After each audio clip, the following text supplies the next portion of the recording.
I don't know if many of you have heard of that idea of imposter syndrome, but it has become a bit of a buzzword recently. So I kind of wanted to address it a little bit. It's that idea that sometimes we feel that someone is going to figure us out, like the job I'm doing or the thing that I am or I define myself by isn't actually true, and that I haven't really, worked hard enough for it, or the work I've put into it isn't isn't enough to call myself that, right? And so someone's going to figure me out. And so I feel like an imposter. And that could be something related to work. It could be related to parenthood, as a father, as a mother. Um, I'm not a good one, right? And so it is an interesting thing that sometimes will kind of come to our minds. It'll feel very real physically for us. So if imposter syndrome has followed you into your success after you've done some work, there's nothing wrong with you. There's something that your system is remembering, that your body is remembering.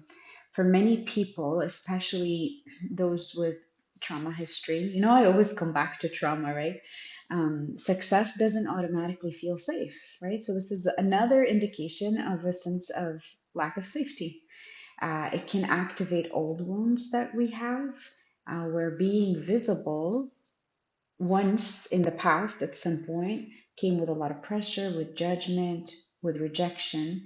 And that's kind of becoming activated again because success is happening again. I am working hard on something and I am seeing success.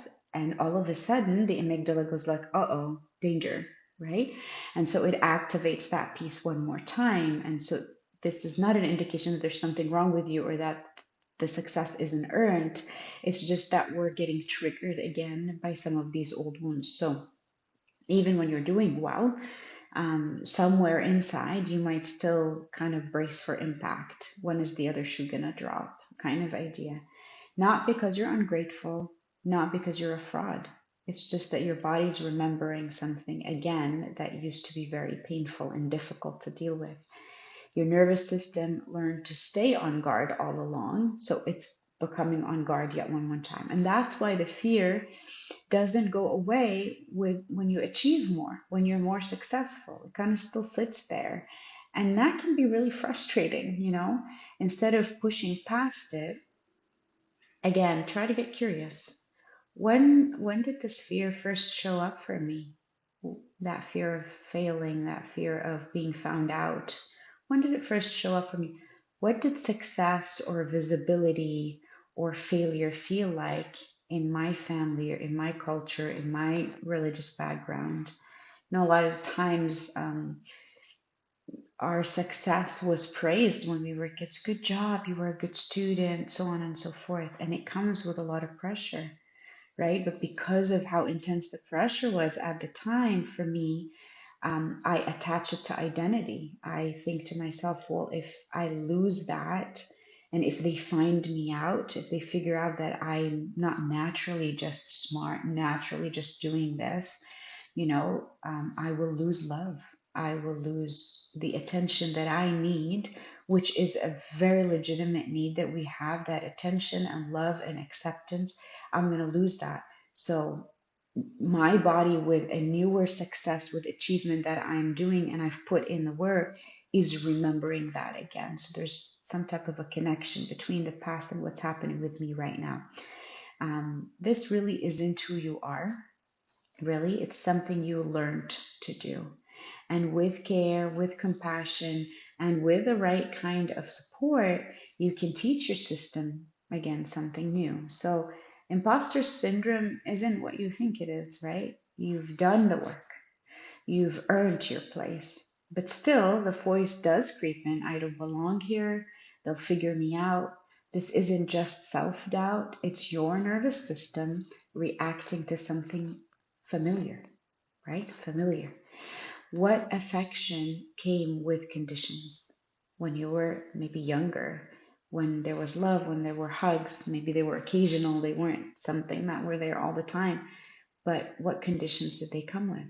When being enough meant earning it by shrinking, by striving, by staying quiet, when mistakes led to shame, not to repair, right? Not that idea of, oh, guilt, and guilt says I've done something wrong, so I can apologize, I can fix it. I'm a human being, I make mistakes, I move on. No, the mistake led to shame. Something's wrong with you, and there was no repair.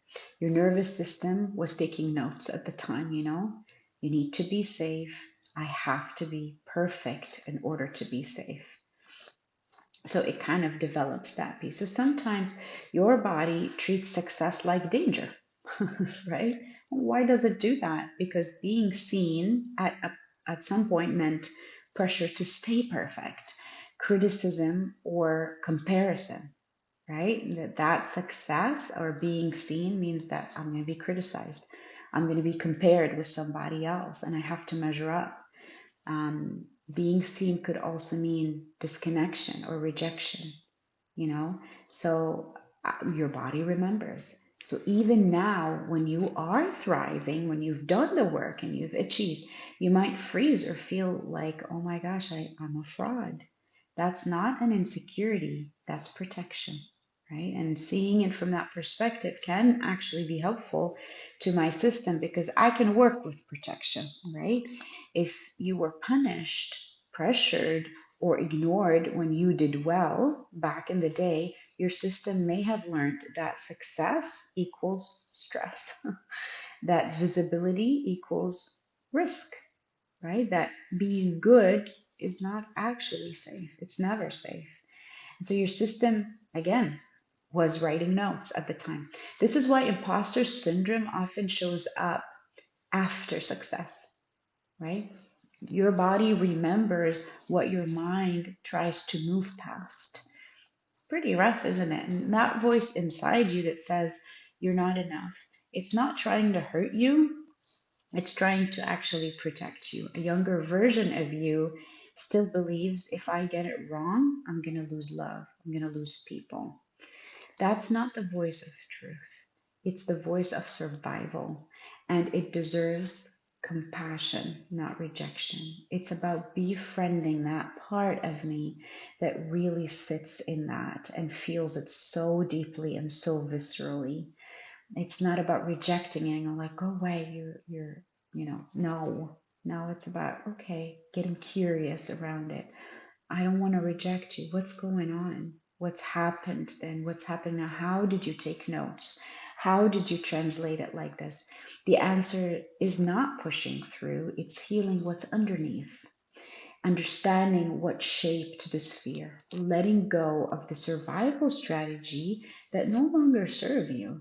You are successful. You have made strides. You have moved forward, right?